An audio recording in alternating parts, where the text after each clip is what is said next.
हाँ तो बच्चों, आज के लेक्चर के अंदर हम लोग एक नया चैप्टर है उसको स्टार्ट कर रहे हैं, दैट इज वेक्टर। आपको मैं एक बात बता देता हूँ, वेक्टर जो है काफ़ी इम्पोर्टेंट चैप्टर है, क्योंकि बेटा अगर आपको वेक्टर अच्छे से आता है तो फिजिक्स का 80% क्वेश्चन आप इजीली कर पाओगे। अगर मैं इसको दूसरे तरीके से भी बोलूं कि अगर आपको वेक्टर नहीं आता है तो फिजिक्स के 80% क्वेश्चन आप लोग बिल्कुल भी नहीं कर पाओगे, जो कि काफ़ी बड़ा पोर्शन माना जाता है, काफ़ी इम्पोर्टेंट है। और वेक्टर का जो रोल है वो हर चैप्टर में आपको देखने को मिलेगा। तो मतलब वेक्टर तो आपको आना ही आना चाहिए। और देखा जाए जो बच्चा क्लास 11th की स्टार्टिंग करता है तो सबसे पहले उसी को वेक्टर चैप्टर ही पढ़ाया जाता है। ठीक है, तो आइए बिना देरी करे हम लोग क्लास को स्टार्ट करते हैं वेक्टर के बारे में। वेक्टर पढ़ने से पहले सबसे पहले हम लोग ये देखेंगे फिजिकल क्वांटिटीज क्या होती है। बेटा फिजिकल क्वांटिटीज वो क्वांटिटीज होती है जो फिजिक्स को डिफाइन करे, या फिर हम बोल सकते हैं जो फिजिक्स के लॉ को डिस्क्राइब कर सके, उसको हम फिजिकल क्वांटिटी बोल सकते हैं। इसको हम ऐसे भी बोल सकते हैं वो क्वांटिटीज जिनको हम डायरेक्टली और इनडायरेक्टली मेजर कर सके। जैसे कि मान लीजिए मैं यहाँ से वहाँ अगर आगे जा रहा हूँ तो मैं ये जो डिस्टेंस है या फिर ये जो डिस्टेंस है, इस डिस्टेंस को मैं मेजर कर सकता हूँ। तो डिस्टेंस हो गई आपके यहाँ पे फिजिकल क्वांटिटी। इस मार्कर की लेंथ को मेजर कर सकता हूँ, तो लेंथ हो गया आपका फिजिकल क्वांटिटी। लेंथ और डिस्टेंस एक ही चीज़ है बेटा, ठीक है। इसके अलावा जैसे कि मैंने किसी दीवार पे एक मुक्का मारा, एक फोर्स लगाया, तो वो कितना फोर्स आपने अप्लाई किया उस फोर्स को भी आप मेजर कर सकते हो, ठीक। इसके अलावा जैसे कि आप स्कूटर चला रहे हो, गाड़ी चला रहे हो, तो उसके अंदर एक स्पीडोमीटर लगा रहता है, तो गाड़ी की स्पीड क्या है उस स्पीड को आप मेजर कर सकते हो, तो वो क्या है फिजिकल क्वांटिटी। तो मैं ये बोल सकता हूं जिसको आप क्या कर सकते हो, मेजर कर सकते हो, that quantity is known as physical quantity. या फिर मैं बोलूंगा दोज फिजिकल क्वांटिटी। सबसे पहले मैं डिफाइन करूंगा फिजिकल क्वांटिटी के बारे में। फिजिकल क्वांटिटीज क्या होती है बच्चों? फिजिकल क्वांटिटीज चेक करते हैं। Those quantities which are used to describe the law of physics, जो फिजिक्स के लॉ को क्या कर सके, डिस्क्राइब कर सके, हम उनको क्या बोलते हैं, फिजिकल क्वांटिटीज बोलते हैं। या फिर है ना, या फिर हम बोल सकते हैं जो पूरी फिजिक्स को डिफाइन कर सके, वही फिजिकल क्वांटिटीज है। इसको आप ऐसे भी बोल सकते हो, those quantities which are can be measured, वो क्वांटिटीज जिनको मेजर कर सकते हैं,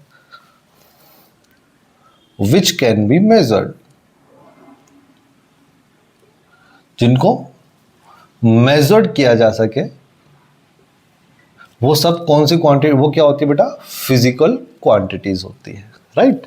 डायरेक्शन के बेसिस पर हम फिजिकल क्वांटिटीज को दो पार्ट्स में कैटेगराइज करते हैं। दो पार्ट्स में हम इसको तोड़ सकते हैं कहने का मतलब डायरेक्शन के बेसिस पर हम जो फिजिकल क्वांटिटी है वो दो तरह की हो सकती है। पहली है वेक्टर और दूसरी है हमारी स्केलर। तो यहां से हमारा चैप्टर स्टार्ट होता है, वेक्टर क्वांटिटी और दूसरी होती है स्केलर क्वांटिटी, राइट। बेटा अच्छे से समझिएगा क्या है क्या नहीं है, ठीक है। ठीक है, तो पहले इसको मैं थोड़ा सा समझाने की कोशिश करता हूं। मान लीजिए एक कार के अंदर 4 बच्चे बैठे हुए हैं। 4 बच्चों को अब वो कार क्या है, सडनली खराब हो जाती है।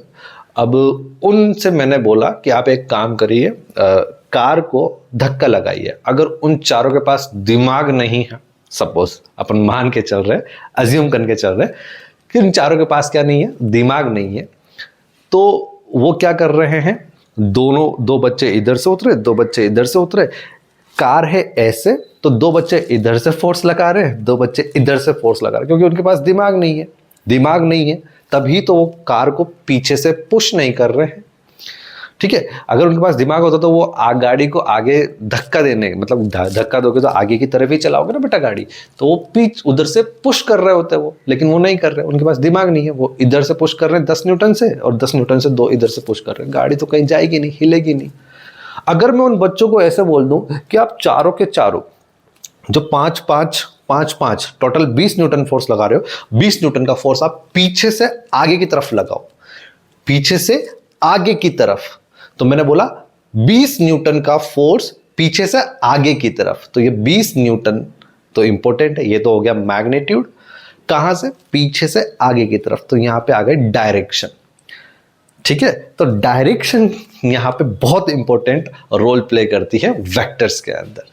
तो सबसे पहले मैं आप लोगों को डिफाइन करूंगा स्केलर क्वांटिटी के बारे में कि स्केलर क्वांटिटीज क्या होती है। दोज क्वांटिटी जिसके अंदर ओनली मैग्नीट्यूड होता है, ओनली मैग्नीट्यूड को डिस्क्राइब करता है, डायरेक्शन की जरूरत नहीं पड़ती है, ओनली मैग्नीट्यूड, मैग्नीट्यूड ही डिस्क्राइब होता है, इसके अलावा और कुछ भी नहीं। Does not required direction, direction की कोई जरूरत नहीं पड़ती है। सर अब यहां पे आपने एक वर्ड बोला मैग्नीट्यूड, ये मैग्नीट्यूड का मतलब क्या होता है सर, वो समझा दिए, समझाता हूं बेटा। मान लीजिए बच्चा आपके मास जो है 50 kg है, तो यहां पर 50 kg में जो ये है ये न्यूमेरिकल वैल्यू है और ये क्या है, यूनिट है। तो न्यूमेरिकल वैल्यू और यूनिट इन दोनों के कॉम्बिनेशन को मैं क्या बोल रहा हूं बच्चों, मैग्नीट्यूड है। सपोज जैसे कि मैंने बोला कि डिस्टेंस जो है वो 20 मीटर है, तो यहां पे 20 न्यूमेरिकल वैल्यू है, मीटर यूनिट है, तो ये कॉम्बिनेशन जो है 20 मीटर जो है इसको मैं बोल रहा हूं मैग्नीट्यूड। समझ में आया? ठीक है, ये तो एक पॉइंट हो गया। दूसरा पॉइंट, ये जो फिजिकल क्वांटिटीज होती है, जो स्केलर होती है बेटा, ये नॉर्मली जुड़ जाती है और नॉर्मली सब्ट्रैक्ट हो जाती है। जैसे कि मैंने आपको बोला 5 + 5 बताओ, तो आप बोलोगे 10। मैंने बोला बेटा 10 - 5 करो, तो आप बोलोगे 5। तो नॉर्मली आप ऐड कर पा रहे हो, नॉर्मली आप क्या कर पा रहे हो, सब्ट्रैक्ट। दो जो फिजिकल क्वांटिटी नॉर्मली जुड़ जाए या नॉर्मली सब्ट्रैक्ट हो जाए, तो इस तरह की फिजिकल क्वांटिटी को हम क्या बोलेंगे, स्केलर क्वांटिटी बोलेंगे। मैंने यहाँ पे एक वर्ड बोलने वाला हूँ, वो वर्ड मतलब एक बात बोलने वाला हूँ, वो बात ये है बच्चों कि मैंने यहाँ पे एक लाइन ये बोली है कि जिसको हम नॉर्मली जोड़ दो, नॉर्मली घटा दो। बेटा नॉर्मली जुड़ना, नॉर्मली घटना वेक्टर में भी होता है, लेकिन अभी उस बात को आप साइड में रखो। मैं आपको सिखाऊंगा कि वेक्टर में भी आप नॉर्मली जोड़ सकते हो, नॉर्मली घटा सकते हो, लीनियर डायरेक्शन में, वो अपन बाद में सीखेंगे। अभी उसकी बात अपन बाद में करेंगे वेक्टर की, अभी अपन स्केलर की बात कर रहे हैं। तो स्केलर क्या बोला बच्चों मैंने, जिसमें ओनली मैग्नीट्यूड या फिर वो क्वांटिटी जो ओनली मैग्नीट्यूड को डिस्क्राइब कर सके और उनके पास किसी भी प्रकार की कोई डायरेक्शन ना हो, वो क्या होती है, स्केलर क्वांटिटीज होती है। और मैग्नीट्यूड क्या होता है मैंने आपको समझा दिया। अच्छा, ये नॉर्मली जुड़ रही है, नॉर्मली घट रही है, इसका क्या मतलब हुआ सर? इसका मतलब ये हुआ कि ये किसको फॉलो करती है, नॉर्मल अलजेब्रा को फॉलो करती है।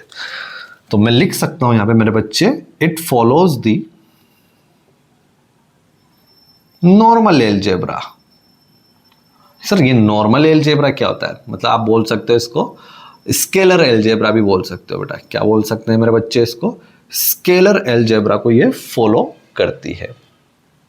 ठीक है, मैंने बोला एक M1 दे रखा है 10 kg और M2 दे रखा है 10 kg। तो बेटा ये भी मास स्केलर है, ये स्केलर, ये स्केलर, तो इन टोटल मास कितना हो जाएगा? सो टोटल मास जो होगा बेटा वो 10 kg + 10 kg, नॉर्मली ऐड हो रहा है, इस कितना हो गया 20 kg। तो बेटा 20 न्यूमेरिकल वैल्यू, kg यूनिट, इन दोनों को मिला करके मैं क्या बोल रहा हूँ, ये क्या हो गया आपका मैग्नीट्यूड, जो किसको डिस्क्राइब कर सके, ओनली मैग्नीट्यूड को डिस्क्राइब कर सके और किसी प्रकार की कोई डायरेक्शन ना हो। इज लाइक एग्जाम्पल, जैसे कि मैंने लिख ही दिया बेटा यहाँ पे एग्जाम्पल में आप लिख सकते हैं, मास हो गया आपका, है ना मेरा बच्चे, डिस्टेंस हो गया मेरा बच्चे, स्पीड हो गया, एटसेट्रा, बहुत सारी। सर आपने तो 3 ही लिखे, अरे बेटा मैं और भी लिख सकता हूँ, लेकिन मैं आपको सारी चीजें यहां नहीं बताना चाहता। ये जैसे जैसे हम चैप्टर्स पढ़ते रहेंगे ना, वैसे वैसे फिजिकल क्वांटिटीज आती रहेंगी और उसके हिसाब से हम लोग डायरेक्शन के बेसिस पे हम ये डिफाइन कर सकते हैं कि वो स्केलर होगी या वेक्टर होगी। मैं आपको यहाँ पे ज़्यादा पकाना नहीं चाहता बेटा, मैं तो बस आपको ये बताया कि स्केलर फिजिकल क्वांटिटीज क्या होती हैं। ठीक है, आते हैं वेक्टर क्वांटिटीज। बेटा वेक्टर क्वांटिटीज में वो क्वांटिटीज जो मैग्नीट्यूड के साथ साथ डायरेक्शन को भी डिस्क्राइब कर सके, या फिर वो क्वांटिटीज जिनमें has magnitude as well as magnitude and direction दोनों होती हो, जिसमें मैग्नीट्यूड भी होता हो और डायरेक्शन भी होती हो। इस तरह की फिजिकल क्वांटिटीज को हम क्या बोलते हैं मेरे बच्चे? वेक्टर फिजिकल क्वांटिटी या वेक्टर क्वांटिटीज बोलते हैं। अच्छा सर, जैसे कि आपने यहां बोला कि ये नॉर्मल अलजेब्रा को फॉलो करता है, तो ये वेक्टर जो है, वेक्टर क्वांटिटीज होती है, ये इस नॉर्मल अलजेब्रा को फॉलो नहीं करती है, ये वेक्टर अलजेब्रा को फॉलो करती है। सर ये वेक्टर अलजेब्रा क्या है? बड़ा बताता हूं, पहले लिख लें इसको। It follows the vector algebra. बहुत इंपॉर्टेंट है बेटा, इसी पे हमारी पूरी फिजिक्स के लगभग 80% पोर्शन सोल्व होने वाला है। कोई वेक्टर आता होगा तो ही आप अच्छे खासे सवाल कर सकते हो। फिजिक्स के अंदर जो 80% का पोर्शन बताया ना मैंने आपको, वो वेक्टर अलजेब्रा आपको आना चाहिए। इसी को हम थोड़ा आप मान लो डिस्क्राइब करेंगे या फिर अच्छे से पढ़ने वाले, एक्सप्लेन करेंगे अच्छे से। तो it follows the vector algebra. इसका क्या मतलब हुआ? इसका मतलब हुआ बेटा 3 + 4 = कभी भी 7 नहीं होगा।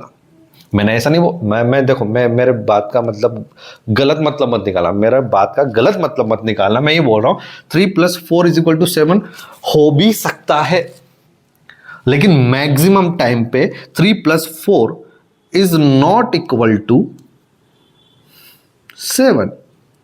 कभी कभार ये 5 भी हो सकता है। सर ये क्या बोल रहे हो, समझ नहीं आ रहा, दोबारा समझाता हूं बेटा। मैंने बोला 3 + 4 हम अगर नॉर्मल जोड़े तो कितना आता है? 7 आता है, लेकिन मैक्सिमम टाइम पे हमेशा 7 नहीं आएगा, इसकी वैल्यू 5 आ गई। सर ये कैसा जोड़ना हुआ? बताऊंगा। सर आपने बताया 3 + 4 अगर 7 हो गया तो ये तो स्केलर क्वांटिटी होनी चाहिए। हाँ बेटा, लेकिन यहाँ पे डायरेक्शन भी इंपॉर्टेंट है। सर क्या बोल रहे हो, समझ नहीं आ रहा, दोबारा समझाता हूँ। जैसे कि मान लीजिए एक लीनियर डायरेक्शन की बात करूं, स्ट्रेट लाइन की बात करूं, एक गाड़ी खड़ी है, इधर से मैंने लगाया 5 न्यूटन का फोर्स, उधर से किसी बच्चे ने लगाया 2 न्यूटन का फोर्स, तो नेट फोर्स किधर आ गया मेरे बच्चे? नेट फोर्स आ गया इधर की तरफ। कितना? 5 - 3 2 न्यूटन। अब नॉर्मली सब्ट्रैक्ट कर पा रहे हो यहाँ पे, लेकिन यहाँ पे नॉर्मली सब्ट्रैक्ट कर रहे हो, नॉर्मली ऐड भी कर रहे हो, लेकिन यहाँ पर क्या आ गई? डायरेक्शन। मैंने बोला ना 5 न्यूटन से इधर लगाया, 3 न्यूटन से उधर लगाया, तो नेट फोर्स आ गया कितना? 2 न्यूटन। 5 - 3 2 न्यूटन इस डायरेक्शन में। यहाँ डायरेक्शन आ गई बेटा। तो यहाँ पे मैं ये नहीं बोला कि नॉर्मली ऐड नहीं कर सकते, नॉर्मली ऐड भी कर सकते, नॉर्मली सब्ट्रैक्ट भी कर सकते, लेकिन वहां पे क्या आ जाएगा मेरे बच्चे? डायरेक्शन आ जाएगा। इस वजह से वो क्वांटिटीज क्या हो जाएंगी? वेक्टर क्वांटिटीज हो जाएंगे। एग्जाम्पल आप देखना चाहो मैं लिख देता हूं बेटा, जैसे कि आपका हो गया फोर्स, हो गया है ना, डिस्प्लेसमेंट हो गया है ना, इसके अलावा एक्सेलरेशन हो गया, टॉर्क हो गया, ऐसे बहुत सारी चीजें एटसेट्रा एटसेट्रा, बहुत सारे फिजिकल क्वांटिटी मैं डिस्क्राइब नहीं करना चाहता, मैं बताना नहीं चाहता। वो सारी क्वांटिटीज जो है हम धीरे धीरे चैप्टर में जैसे जैसे आगे बढ़ेंगे वो ऑटोमेटिक आपको क्लियरली समझ में आ जाएगी। आई होप कि बच्चों आपको यहां तक की बातें क्लियरली समझ में आई होगी। ठीक है,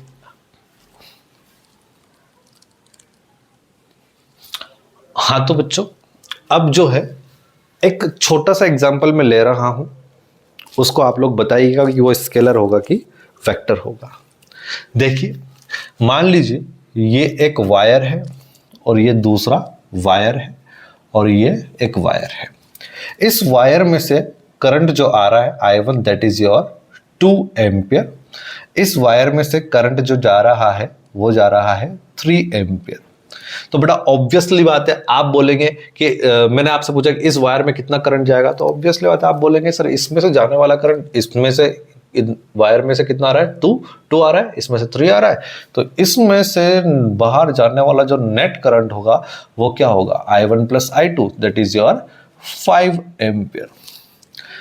तो बेटा इसमें देखिए ये डायरेक्शन भी है, मैग्नीट्यूड भी है, उसके अकॉर्डिंग तो ये कौन सी क्वांटिटी हो जानी चाहिए, वेक्टर क्वांटिटी हो जानी चाहिए। लेकिन नहीं, ये कौन सी क्वांटिटी है बच्चा, स्केलर क्वांटिटी। तो मैं आप बोल सकता हूं कि जो ये करंट है ये कौन सी क्वांटिटी होगी, यहाँ पे स्केलर क्वांटिटी होगी। सर स्केलर क्वांटिटी क्यों होगी मेरे बच्चे, मैंने आपको बताया ना जो नॉर्मल अलजेब्रा को फॉलो करता हो। देखो ना बेटा 2 प्लस 3 क्या नॉर्मली ऐड हो गया, क्या नॉर्मली ऐड हो गया, 2 प्लस 3 नॉर्मली ऐड हो गया, तो हम बोल सकते हैं कि करंट कौन सी क्वांटिटी है यहाँ पे, स्केलर क्वांटिटी, क्योंकि ये किसको फॉलो कर रहा है, स्केलर अलजेब्रा को फॉलो कर रहा है।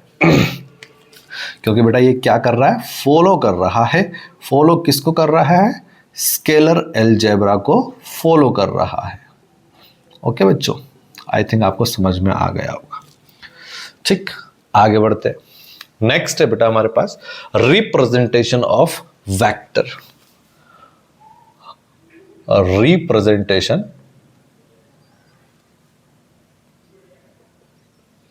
वेक्टर को रिप्रेजेंट कैसे करते हैं देखिएगा।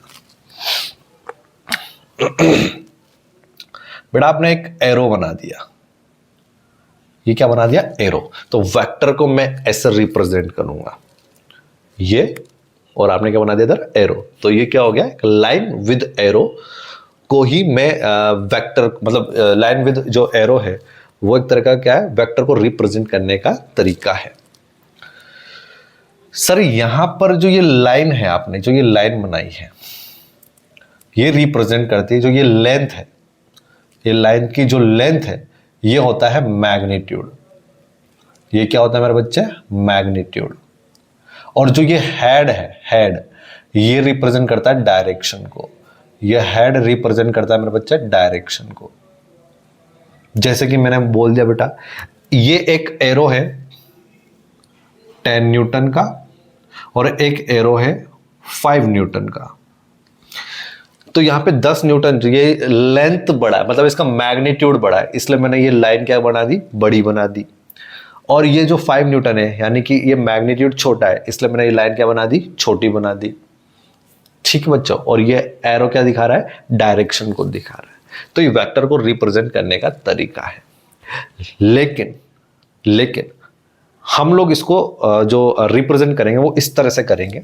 जैसे मान लीजिए वेक्टर ए, ये वेक्टर ए है, तो इसको रिप्रेजेंट मैं करूंगा, ए के ऊपर क्या लगा दूंगा मेरे बच्चे, एरो लगा दूंगा, या फिर ए के ऊपर क्या लगा दूंगा, बार लगा दूंगा। बेटा या तो क्या लगा दो, ए के ऊपर एरो लगा दिया, या ए के ऊपर क्या लगा दिया, बार लगा दिया।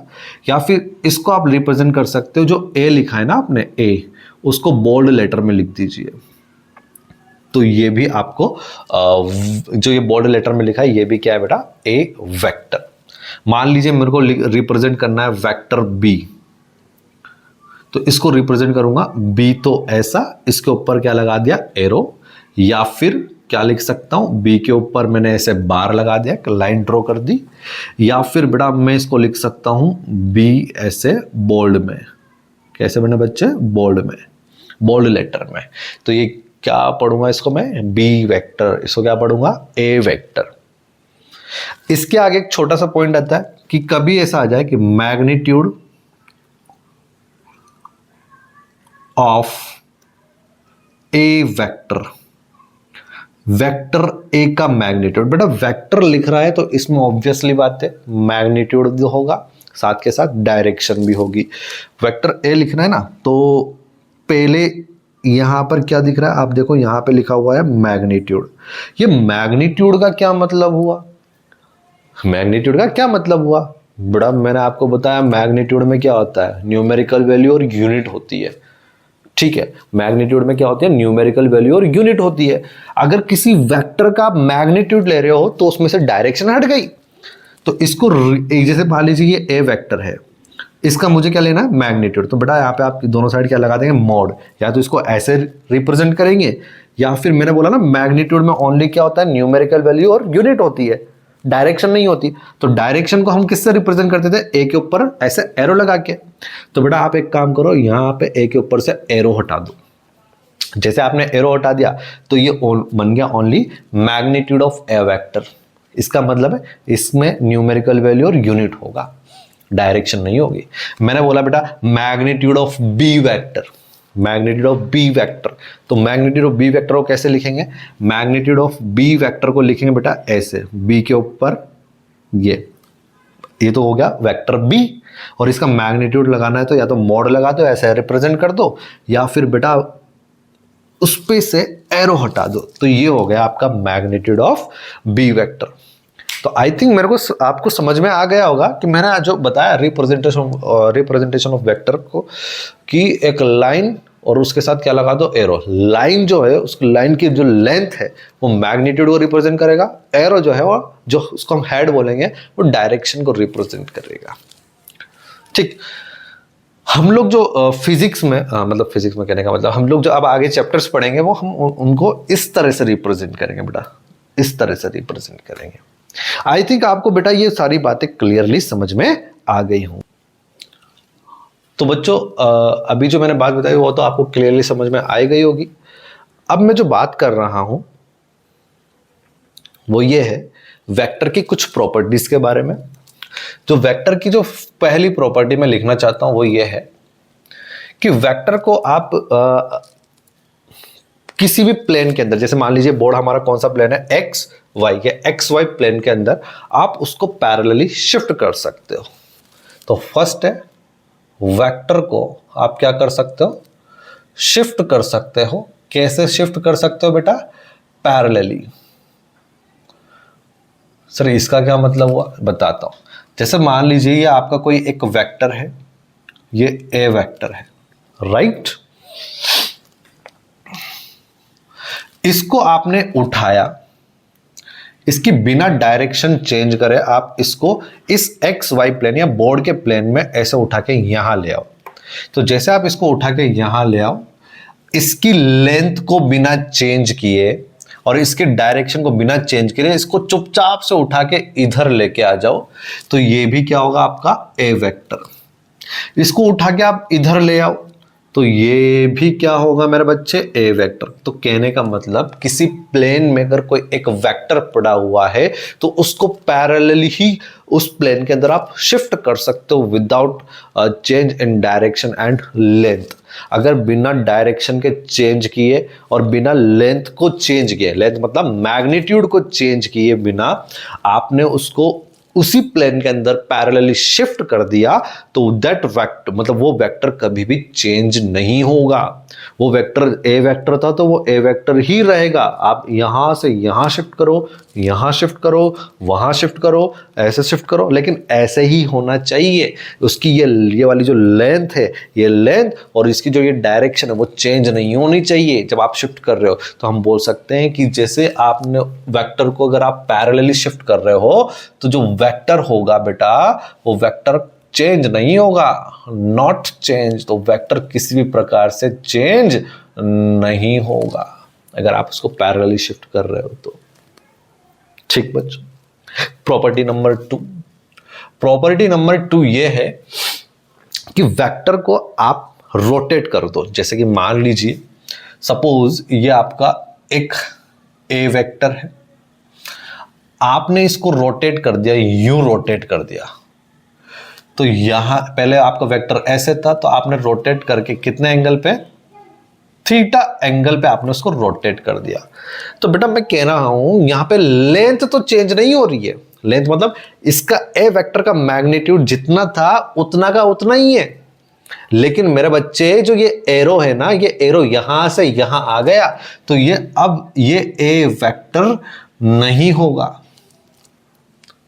ये ए वेक्टर नहीं होगा, वेक्टर चेंज हो गया।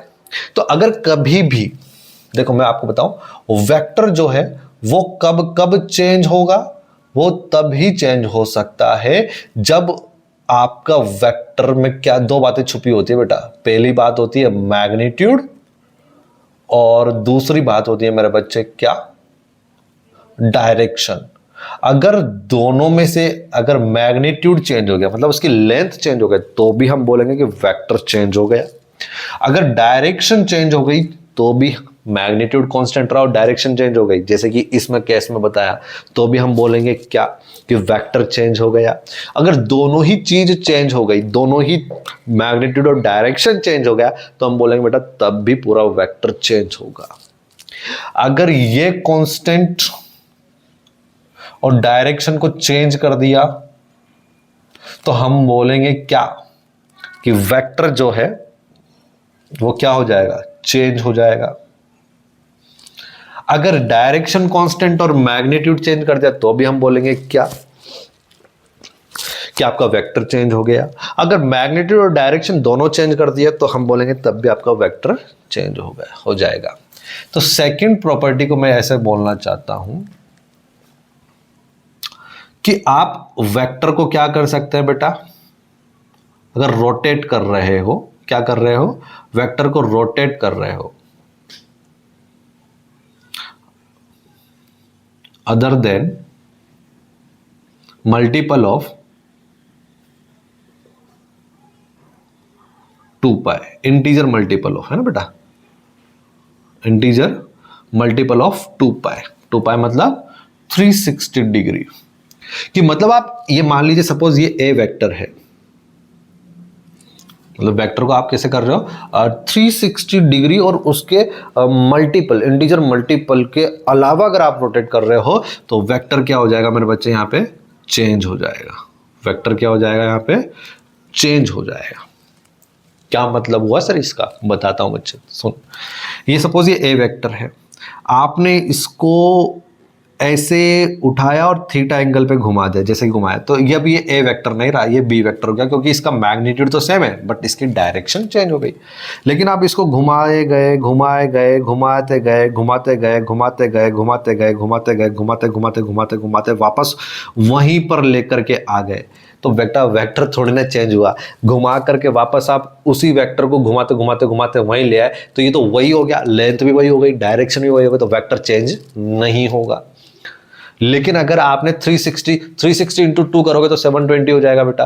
यानी कि आपने इस वेक्टर को एक बार तो घुमाया, साथ के साथ एक बार और घुमा दिया तो वापस वेक्टर वहीं आ गया, इसका मतलब तब भी वेक्टर चेंज नहीं होगा।